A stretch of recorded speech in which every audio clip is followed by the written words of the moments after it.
ஆதியாகமம் 27ஆம் அதிகாரம். யோசேப்பின் குமாரனாகிய மனாசேயின் குடும்பங்களில் மனாசேயின் குமாரனாகிய மாகீரின் மகனான கிளையாத்துக்கு பிறந்த ஏபேருக்கு புத்திரனாயிருந்த செலோப்பியாத்தின் குமாரத்திகளாகிய மக்லால், நோவால், ஒக்லால், மில்கால், திருசால் என்பவர்கள் வந்து ஆசரிப்பு கூடார வாசலிலே மோசேக்கும் ஆசாரியனாகிய எலாசருக்கும் பிரபுக்களுக்கும் சபையினத்திற்கு முன்பாக நின்று, எங்கள் தகப்பன் வனாந்தரத்தில் மரணமடைந்தார். அவர் கர்த்தருக்கு விரோதமாக கூடின கோராகின் கூட்டத்தாரில் சேர்ந்தவர் அல்ல. தம்முடைய பாவத்தினாலே மரித்தார். அவருக்கு குமாரர் இல்லை. எங்கள் தகப்பனுக்கும் குமாரன் இல்லாததினாலே அவருடைய பேர் அவருடைய வம்சத்தில் இல்லாமல் அற்று போகலாமா? எங்கள் தகப்பனுடைய சகோதரருக்குள்ளே எங்களுக்கு காணியாட்சி கொடுக்க வேண்டும் என்றார்கள். மோசே அவர்களுடைய நியாயத்தை கர்த்தருடைய சந்நிதியில் கொண்டு போனான். அப்பொழுது கர்த்தர் மோசேயை நோக்கி, செலோப்பியாத்தின் குமாரத்திகள் சொல்லுகிறது சரிதான். அவர்களுக்கு அவர்கள் தகப்பனுடைய சகோதரருக்குள்ளே சுதந்திரம் கொடுக்க வேண்டும். அவர்கள் தகப்பன் பின் வைத்த சுதந்திரத்தை அவர்களுக்கு கிடைக்கும்படி செய்வாயாக.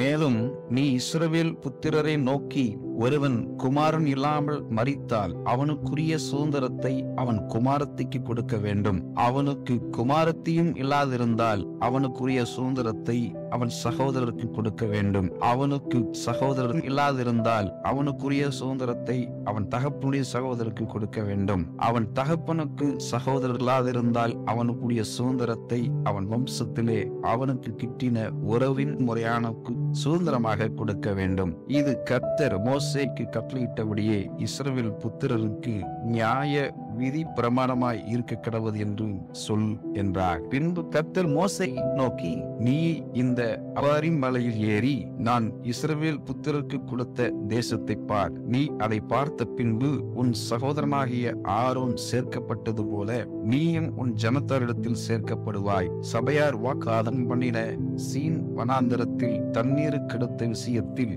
அவர்கள் கண்களுக்கு முன்பாக என்னை பரிசுத்தம் பண்ண வேண்டிய நீங்கள் என் கட்டளையை மீறினீர்களே என்றார். இது சீன் வனாந்தரத்தில் காதேஸ் ஊர் அருகே உண்டான மேரிபாவின் தண்ணீர் கெடுத்த காரியமே. அப்பொழுது மோசே கர்த்தரை நோக்கி, கர்த்தருடைய சபை மெய்ப்பெண் இல்லாத மந்தையை ஒளிராதபடிக்கு அந்த சபைக்கு முன்பாக போக்கும் வருத்தமாய் இருக்கும்படிக்கும் அவர்களை போகவும் வரவும் பண்ணும்படிக்கும் மாம்சமான யாவருடைய ஆவிகளுக்கும் தேவனாகிய கர்த்தர் ஒரு புருஷனை அவர்கள் மேல் அதிகாரியாக ஏற்படுத்த வேண்டும் என்றார். கர்த்தர் மோசேயை நோக்கி, ஆவியை பெற்றிருக்கிற புருஷனாகிய யோசுவா என்னும் நூனின் குமாரனை நீ தெரிந்து கொண்டு அவன் மேல் உன் கையை வைத்து அவனை ஆசாரியனாகிய எலாசருக்கும் சபையனத்திற்கும் முன்பாக நிறுத்தி அவர்கள் கண்களுக்கு முன்பாக அவனுக்கு கட்டளை கொடுத்து, இஸ்ரவேல் புத்திரராகிய சபையார் எல்லாரும் அவனுக்கு கீழ்ப்படியும்படிக்கு உன் கனத்தில் கொஞ்சம் அவனுக்கு கொடு.